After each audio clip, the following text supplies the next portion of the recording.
Chapter 28. Flowers for a Very Special Person. Of course, Miss Nogard knew all about Louis. The children's brains were buzzing about him. Louis likes Miss Nogard, thought Stephen. Louis is in love with Miss Nogard, thought Todd. But even if she couldn't listen to their brains, she would have found out anyway. Louis, the yard teacher, is madly in love with you, said Jenny.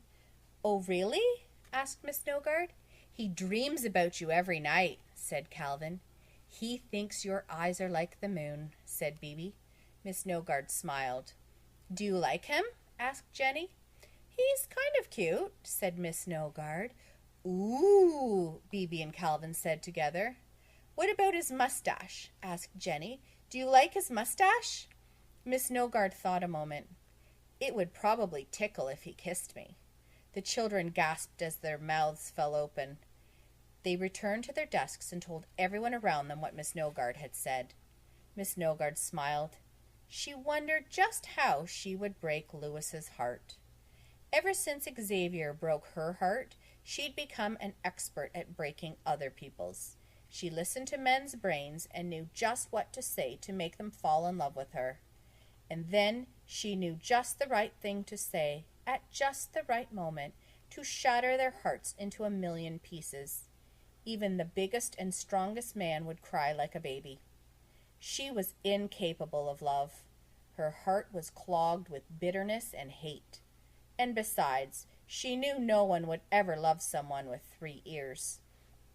For just a second, she felt a pang of sadness, because she really did think Louis was kind of cute, like a puppy dog.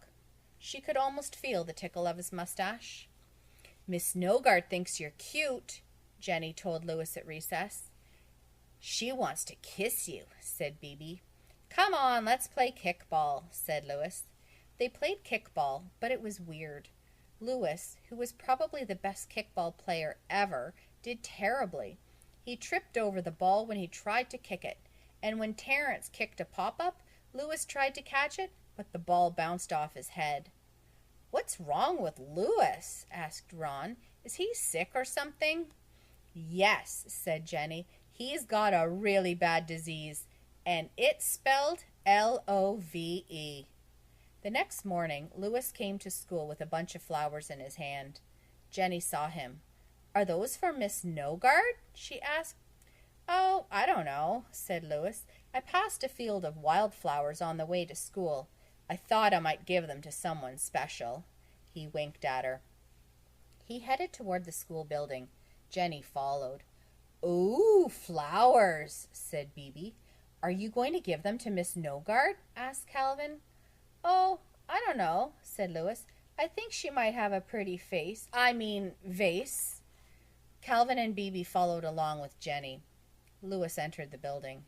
Miss Nogard was in the office. She was getting her mail from her box. Her back was to him. Louis froze. Go on, Louis, urged Jenny. But Louis just stood there. The flowers rattled in his shaky hand, and several petals fell to the floor. Mr. Kidswatter came out of his office. Good morning, Louis, he said. What have you got there? These are for you, said Louis. He thrust the flowers into Mr. Kidswatter's hand. They're lovely, said Mr. Kidswatter. Miss Nogard turned around. Those are very pretty, Mr. Kidswatter, she said, then headed up the stairs. Louis watched her go. No one's ever brought me flowers before, said Mr. Kidswatter. You may not believe this, Louis, but I don't have many friends.